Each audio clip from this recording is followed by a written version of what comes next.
यूं तो अयोध्या बहुत बड़ा शहर नहीं है, पर धार्मिक आस्था से अगर जोड़कर देखा जाए तो हिंदुओं का ये बहुत बड़ा तीर्थ स्थल है। तो इस वीडियो में आपको पता चलेगा कि क्यों जरूरी होता है अयोध्या धाम में आने पर सबसे पहले हनुमानगढ़ी जाना। यहाँ पर हनुमान जी महाराज के दर्शन और उनकी आज्ञा लेकर ही हम लोग जाएंगे राम की पौड़ी, जहाँ पर बहती है सरयू नदी, और जानेंगे कि इस नदी को क्यों श्रापित नदी माना जाता है, जिसका जल पूजा पाठ में उपयोग नहीं किया जाता है। और पता करेंगे कि यहाँ पर अयोध्या में घूमने के लिए खाने पीने का क्या ऑप्शन है। और दर्शनों के लिए जाएंगे यहाँ के खास प्रमुख प्राचीन मंदिरों में, जिनमें है दशरथ महल, कनक भवन। इन सभी में दर्शन करने के बाद में अब हम लोग जाएंगे शाम को राम जन्मभूमि पर बने हुए राम मंदिर का दर्शन करने के लिए, जिनका हाल ही में हमारे माननीय प्रधानमंत्री जी ने प्राण प्रतिष्ठा करने के बाद में मूर्ति को स्थापित किया गया था। तो पूरे अयोध्या धाम की यात्रा के लिए इस वीडियो को पूरा जरूर देखिए।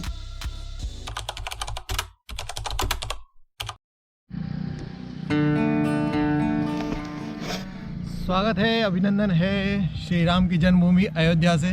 तो आज मैं आ चुका हूँ अयोध्या में, और हाल ही में हमारे प्रधानमंत्री जी ने यहाँ का शिलान्यास नहीं बोलूँगा, यहाँ का प्राण प्रतिष्ठा की थी श्री राम जी लला की। तो इसी वजह से मुझसे रहा नहीं गया, और आज 26 तारीख है, 26 जनवरी है। तो 26 जनवरी पे ही मैं आ गया हूँ यहाँ पर अयोध्या में। और अभी इस टाइम पर बहुत ज़्यादा यहाँ पर धुंध हो रही है, ट्रेनें भी काफ़ी ज़्यादा लेट हैं। अगर देखेंगे तो पूरी पूरी धुंध है, दूर तक कुछ दिखाई नहीं दे रहा है।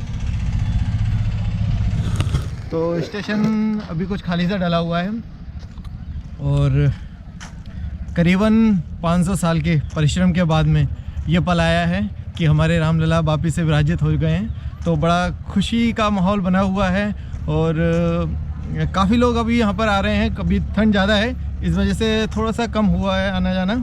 तो आज हम इस वीडियो में ना पूरा का पूरा कवर करेंगे अयोध्या को। मैं पहले भी आ चुका हूँ, पर उस टाइम पर करीबन 2021 में आया था, तब तो यहाँ पर कुछ इतना खास था नहीं, पर अब वो बहुत ज़्यादा डेवलपमेंट हो गया है। और अयोध्या में किस तरह से दर्शन किए जाते हैं श्री रामलला जी के, कैसा सही सीक्वेंस होता है कि कैसे पहले कहाँ पे जाया जाता है, वो सारा हम इस वीडियो में कवर करेंगे। मैं आपको बताऊंगा कि जैसे और जगह तीर्थों में जहाँ पर भी नदी होती है, तो सबसे पहले हम स्नान करने के लिए जाते हैं, उसके बाद में रामलला के दर्शन मतलब भगवान जी के दर्शन करने जाते हैं।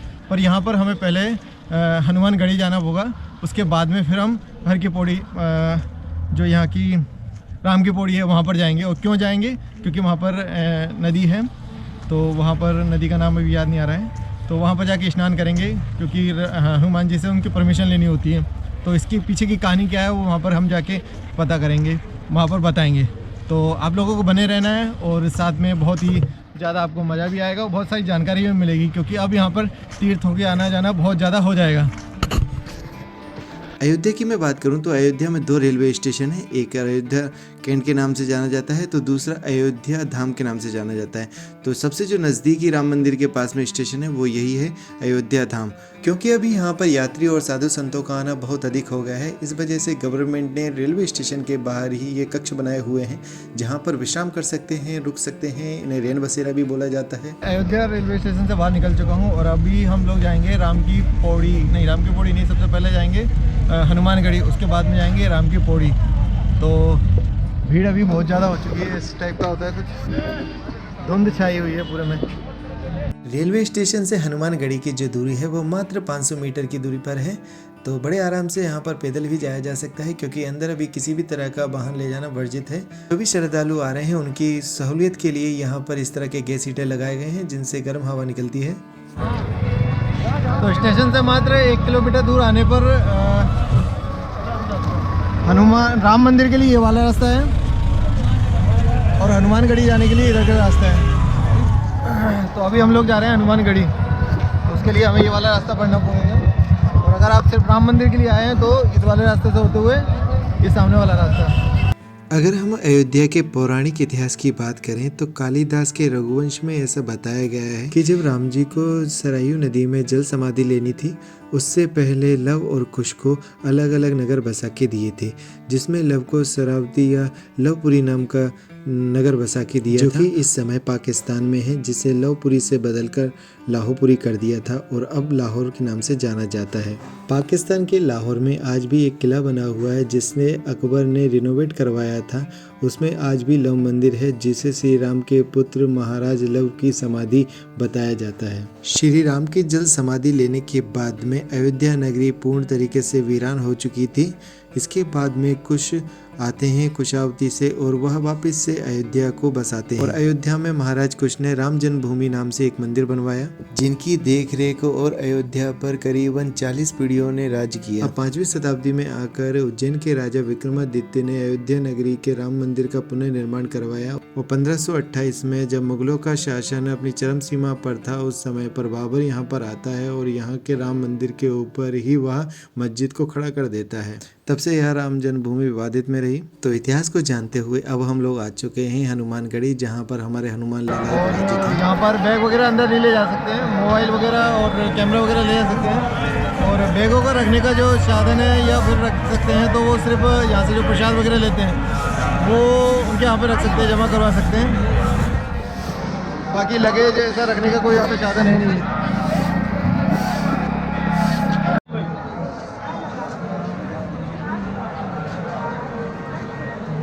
ऐसा माना जाता है कि अयोध्या की रक्षा और सुरक्षा के लिए हनुमान जी महाराज को यहाँ पर विराजित किया गया था।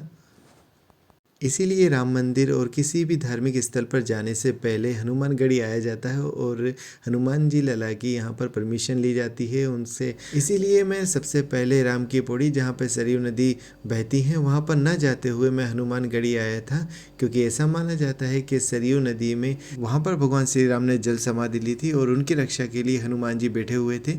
इसीलिए भगवान जी से जब भी वहाँ पर स्नान के लिए जाया जाता है तो उनसे परमिशन मांगी जाती है कि भगवान जी हमें वहाँ पर जाने की आज्ञा दीजिए। तो अभी हम लोग आ चुके हैं मंदिर में, और मंदिर में सबसे अच्छा जो समय होता है दर्शन के लिए वो आपको 10:30 से लेकर 12:30 के बीच में आना चाहिए, क्योंकि अगर आप बहुत जल्दी आते हैं सुबह तो आपको बहुत लंबी लाइन देखने को मिलेगी। और आप यहाँ पर दर्शन कर सकते हैं हनुमान लला के, जो कि अपनी माता अंजनी के गोद में बैठे हुए हैं। इस मंदिर के आसपास में और भी आपको देवी देवताओं के दर्शन करने को मिल सकते हैं। खैर वीडियो अभी बहुत लंबा हो जाएगा, इसीलिए मैं जल्द से आपको ले चलता हूँ यहाँ के पास के मंदिरों में। हनुमानगढ़ी पर 300 मीटर से भी कम दूरी पर बना हुआ है कनक भवन। इस रास्ते पे जाते हुए आपको रास्ते में ही मिलेगा कनक रसोई। तो यहाँ पर बहुत अच्छा आपको खाना मिल सकता है और काफ़ी अच्छे रेटों में यहाँ पे खाना उपलब्ध रहता है। तो अब हम लोग आ चुके हैं कनक भवन। ऐसा माना जाता है कि माता कैकेयी ने प्रभु श्री राम और सीता को यह महल गिफ्ट किया था। दिन के 12:30 बजे यहाँ पर आरती होती है और आरती में कोई भी व्यक्ति खड़ा नहीं होता है, सभी लोग बैठ के आरती करते हैं।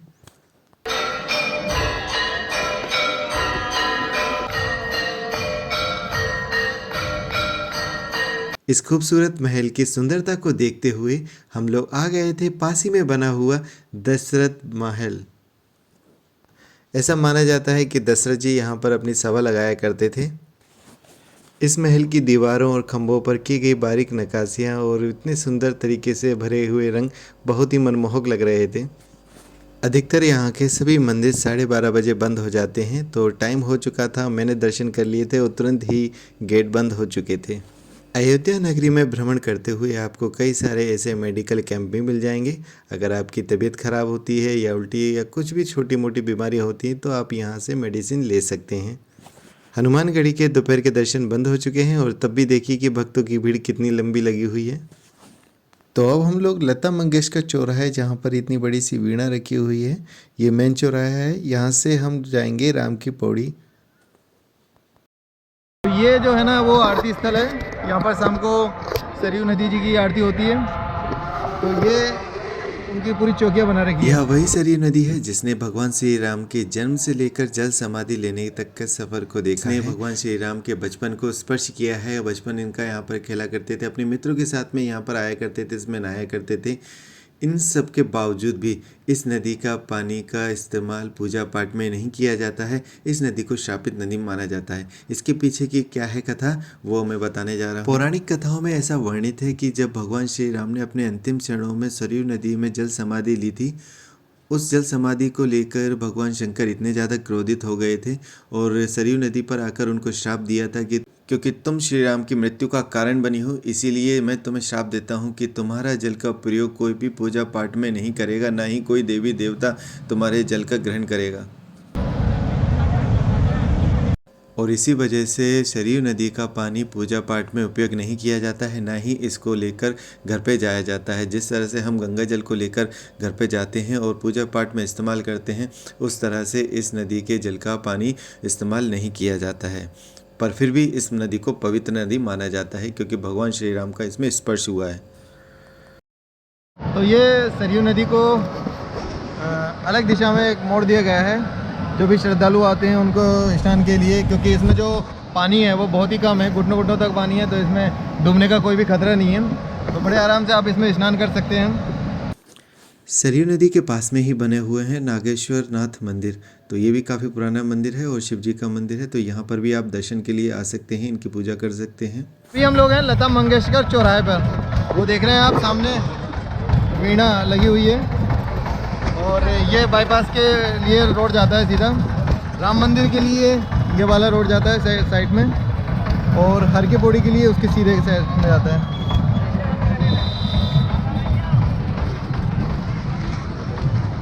तो कुछ इस तरह का है, सभी लोग फोटोग्राफी कर रहे हैं। तो ये जा रहा है राम मंदिर के लिए, हनुमान गढ़ी के लिए।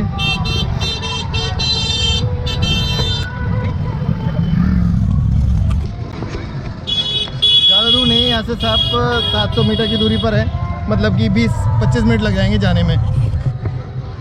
श्री राम मंदिर के दर्शन करने के लिए रास्ते में जाते हुए आपको इस तरह के लंगर मिल जाएंगे, जहाँ पर दूध, चाय, कॉफ़ी सब कुछ मिलेगा, और वो भी बिल्कुल फ्री सभी भक्तों के लिए।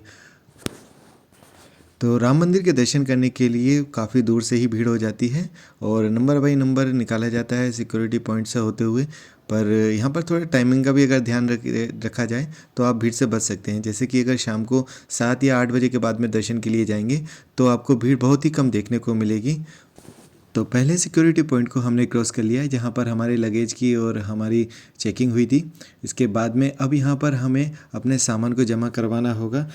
किसी भी तरह का इलेक्ट्रॉनिक आइटम, बैग या कुछ भी सामान अंदर ले जाना वर्जित है। कोई प्रसाद अंदर नहीं ले जाया जाएगा, तो वो सब आप यहाँ पर जमा करवा सकते हैं। यहाँ पर जूता चप्पल जमा करवाने के लिए भी इंस्टॉल बनाया हुआ है। यहाँ पर किसी भी तरह का कोई पैसा नहीं लिया जाता है, सब कुछ फ्री होता है। सामान जो चेक इन कराया जाता है उसमें आपको एक पूरा लॉकर दिया जाता है, चाबी दी जाती है, और जब आप वापस आते हैं तो चाबी जमा करवा कर, रसीद दिखाकर आप अपना सामान ले जा सकते हैं।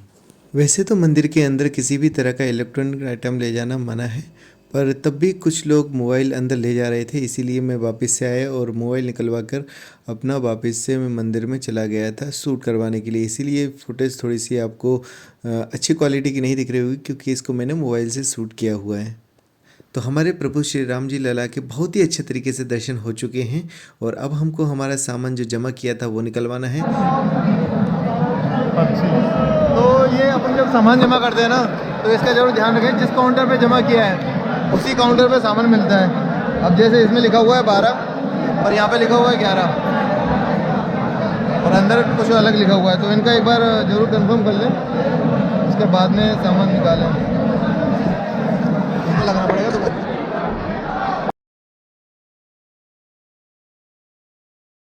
तो रात का समय हो चुका है, करीबन 8 बज चुके हैं, और दर्शन बहुत ही अच्छे से हो चुके हैं।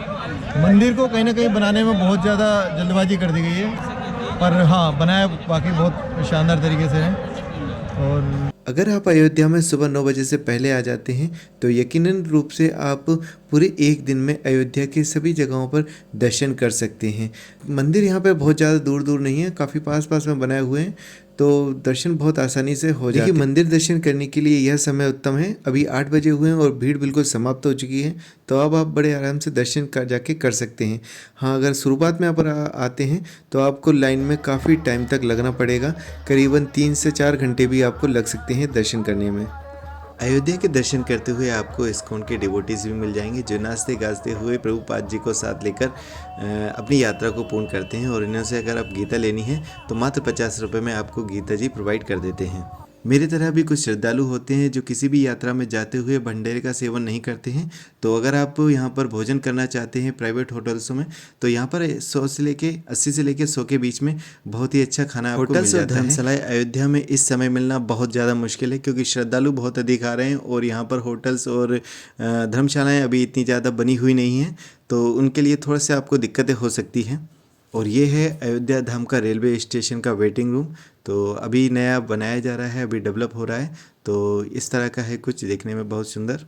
तो इस तरह से हम लोगों ने साथ में मिलकर अयोध्या के दर्शन एक दिन में किए हैं, मात्र एक दिन में किए हैं, क्योंकि अभी यहाँ पर होटल्स वगैरह की, रहने की, स्टे करने की बहुत ज़्यादा दिक्कतें हैं। क्योंकि अयोध्या का अभी नवीनीकरण हुआ है, सड़कें चौड़ी हुई हैं, जिसमें सारी की सारी जो सड़कों के पास में होटल्स थी, धर्मशालाएँ थी, उनको तोड़ दिया गया है। इसीलिए अभी धर्मशाला, होटल्स ढूंढना बहुत मुश्किल हो रहा है। इस वजह से आप एक दिन में पूरी यात्रा कर सकते हैं बहुत आराम से।